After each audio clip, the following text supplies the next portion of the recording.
The battle for number 10 continues this morning with Foreign Secretary Liz Truss, one of the latest to announce she's standing in the Tory leadership race. There are now 11 at the moment, and it is only 9:30, candidates hoping to replace Boris Johnson as Prime Minister. And joining me now, well, she knows her stuff. She is a brilliant columnist for the Daily Mail, Sarah Vine, and has lived this form of politics for many years, yes. as Michael Gove is your former husband. I'm putting it that way round. Thank you. Yes. It's a bit like a soap opera. They're all mad. They're all mad. They're all completely mad.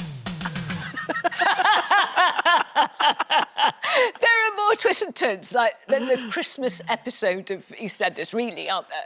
Well, the whole thing has been a bit like EastEnders, really, hasn't it? I mean, the sort of all the events of last week and Boris being told to leave and then not leaving and then getting very angry and then staying and then eventually leaving. Yes, it was quite a melodrama. Huge. It is a melodrama. Massive psychodrama. The Tory party always does this to itself, though, doesn't it? It always somehow tears itself to pieces. How you can snatch defeat from the jaws of a sort of 80-seat victory is extraordinary. Managed. Yeah, it's extraordinary. Anyway, we've got this leadership contest. Yes. I mean, I've done a few in my life. They are exhausting. It's quite a bitchy process, as I think possibly the viewers are starting to realise. And I don't know, I'm saying allegedly because we don't know which bit is true and which was, you know.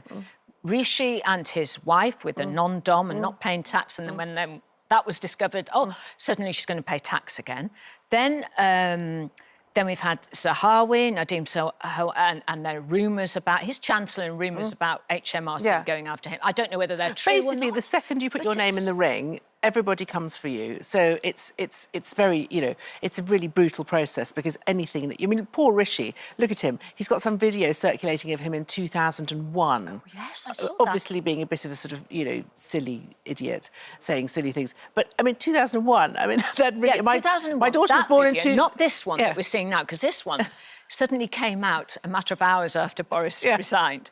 When do you think Rishi's, like, you know, salesman-like video to appeal to the Tory public was made, yes. I don't know, I thought it was... well, I mean... It wasn't done on an Instagram reel, No, he registered his domain, his Rishi... Was it Ready for Rishi is his slogan? Yeah, Ready for Rishi. Which I think is a terrible slogan, but that's just my opinion. I think he registered it in December last year. So, you know... I mean, Penny Mordaunt has been getting her campaign ready for 3 years, as far as I can tell. I mean, these are long-term campaigns. I mean, they're all going off to the Queen Vic. Yes, and there are all sort of various supporters and various factions, and they'll all be digging up dirt on each other, and it's very bitchy. Do you have a favourite? I think it will be between... I mean, I do have a favourite, and that's Kemi Badenoch. Who is one of the women who is running. Yes. Who is, she's only 42, she's very young, but she's brilliant. I think the few occasions I've met her, she's been incredibly impressive. Okay. She's very no-nonsense. And a lot more women now. Yes, there's a lot more women. And we've got Kemi, we've got Penny Mordaunt, we've got Liz Truss, who's formidable. Yes. We've got... And Suella Braverman, Braverman, who was sitting next to the Prime Minister. He hadn't even resigned. I know. Already doing her Boris, thing. I'm just putting it in. Yeah, it's interesting that the Tories have got so many women, which I think is a nice thing. I think it's a good thing. Yeah, definitely. And they're all really quite bright. Yeah, I mean, Liz is very impressive, obviously. So will Boris stand again? Well, I kind of think he might, don't you? I mean, he's sort of in situ. Do you think? I mean, I think anything could happen because we're in sort of... Well, we have exclusive news for you. Okay. There is another candidate who's put himself forward this morning, and he goes under the name of Joris Bonson. Joris Bonson. Yeah, announcing his leadership. But that's from that wonderful show, This Country, where she calls him Joris Bonson. And it is brilliant. Actually, that is hilarious. I'm not sure I would vote for him. No, I don't think he should come back at all. I don't like that moustache at all. I won't go into my politics of that. But anyway, I've got a job for him. Yes. So as long as Boris has no power whatsoever, they're looking for a new host on Countdown. Oh, absolutely. He's good at juggling. Do you think he's got the maths brain? No.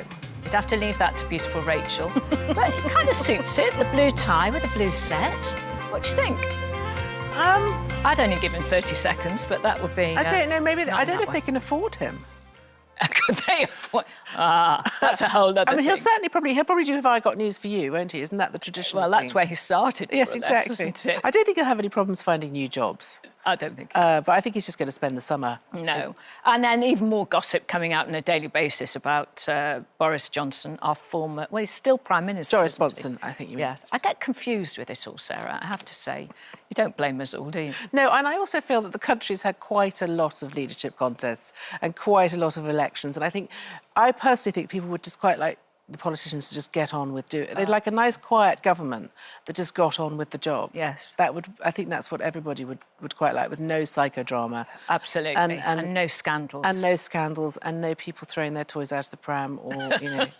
But, well, good luck. I hope you managed to get a few hours sleep, because you probably didn't last night, watching it all through the night. But all the best, and thank you so much, Sarah. Thank you for coming in.